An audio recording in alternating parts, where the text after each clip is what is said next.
Hello everyone, I, Abhishek and my partner Shivank Maurya. embark on a journey through the intriguing realm of meaning construction and mental spaces in linguistics. Prepare to dive deep into the theory that unveils the intricacies of how we derive meaning from language.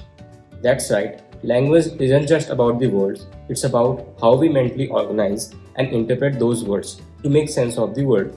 And the theory of mental spaces provide us with a powerful lens or framework to explore this process. Let's look at some codes of the personality responsible for developing this extended theory. Expression do not mean they are prompts for us to construct meanings by working with process we already know. In no sense is the meaning of utterance right there in the words. When we understand an utterance, we in no sense are understanding just about what the words say. The words themselves say nothing, independent of the richly detailed knowledge and powerful cognitive process we bring to bear. This was a quote by Mark Turner, and now the quote by Gilles Falconer. Language as we use it is but the tip of iceberg of cognitive construction. As discourse unfolds, much is going on behind the scenes. New domains appear, links are forged, abstract meaning operate, internal structure emerges and spreads. Viewpoint and focus keep shifting. Everyday talk and common sense reasoning are supported by the invisible, highly abstract mental creations, which helps to guide but does not itself define. Let's start by breaking down the key concepts of mental spaces theory. According to Falconer, meaning construction involves two fundamental processes: the building of mental spaces and establishment of mapping between those spaces. Okay, so picture mental spaces as cognitive frameworks where we organize information and make sense of linguistic input. These spaces are dynamic, context-dependent structure that evolves as discourse unfolds. To grasp this concept better, let's consider a classical example. The cat stole my breakfast, and my breakfast was stolen by cat. These sentences prompts us to construct mental spaces representing the same event connected by the action of stealing. The shared truth conditions between these sentences illustrate how meaning can be derived from the linguistic expressions through the establishment of connection between mental spaces. Now consider the enigmatic sentence of which riding a unicorn. This seemingly simple sentence prompts us to construct vivid mental spaces, each brimming with potential interpretations. Precisely. We might envisage a fantastical realm where witches and unicorns coexist, or we might interpret it metaphorically, symbolizing notions of power or imagination. Such flexibility underscores the richness of meaning construction within the mental spaces theory. These mental spaces, as Mark Turner elaborates, are like cognitive frameworks or structures where we organize information and make connections. And the mappings between them, as Gilles Falconer suggests, are guided by the local discourse context, making meaning construction context-bound and situated. To illustrate this further, let's consider an example sentence. If I were your father, I would smack you. This sentence prompts us to construct multiple interpretations or mental spaces based on our understanding and context. Them being the lenient father interpretation, meaning your father should be stricter, the stern father interpretation, meaning you're lucky I'm not strict as your father, and the third one being the role of interpretation, meaning the only reason I'm not smacking you is because I'm not allowed to. Exactly, as we can see, we might interpret this sentence in terms of the lenient father, the stern father, or as the role of a father. Each interpretation involves different mental spaces and mappings between them, highlighting the flexibility and complexity of meaning construction. Another crucial concept in mental spaces theory is the access principle. This principle states that expression referring to an element in one mental space can access a counterpart in another mental space, allowing for establishment of connections and mappings. Let's break this down with an example. The sentence, James Bond is a top British spy. In the war, he was an officer in the Royal Navy. We see how the expression James Bond in the first sentence access a counterpart in the second sentence, linking different mental spaces.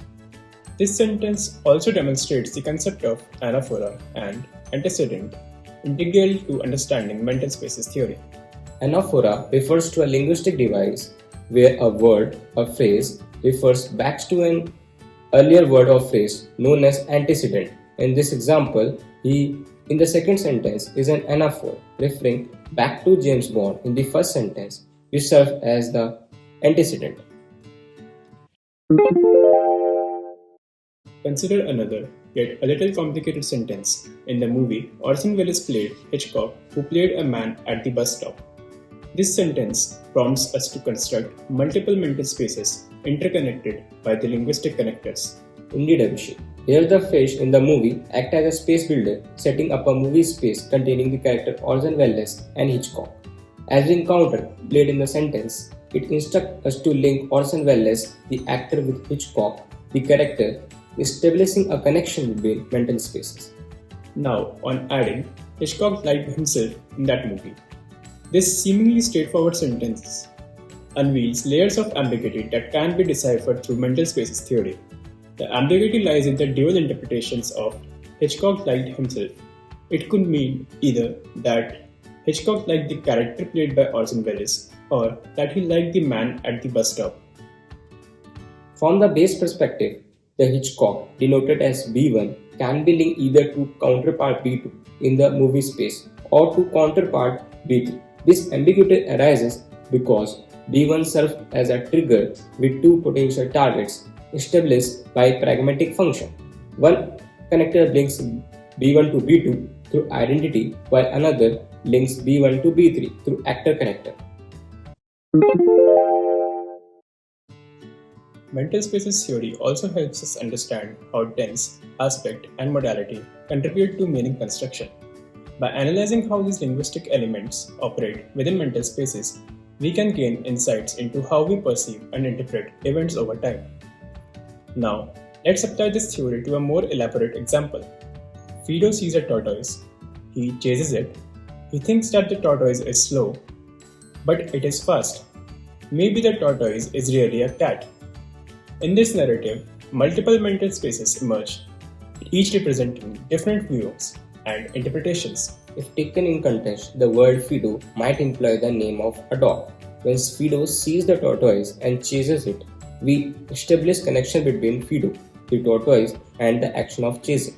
But as the story unfolds, conflicting information arises when Fido realizes the tortoise is fast instead of slow, leading to a construction of additional mental spaces. This example showcases how mental spaces theory allows us to analyze the dynamic processes of meaning construction, where connections between mental spaces evolve as new information is encountered.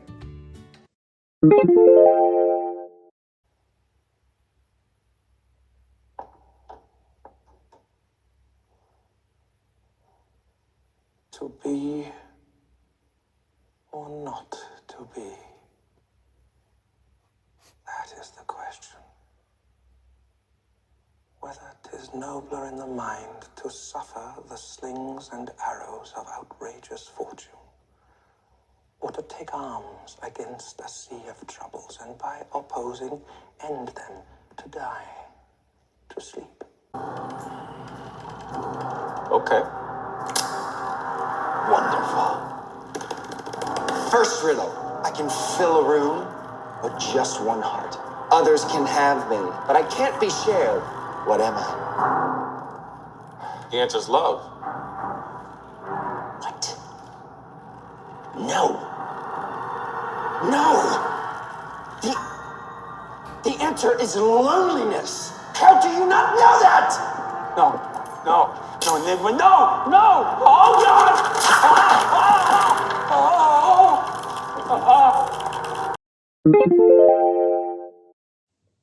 Overall mental spaces theory provides a rich framework for understanding the intricate process of meaning construction in language.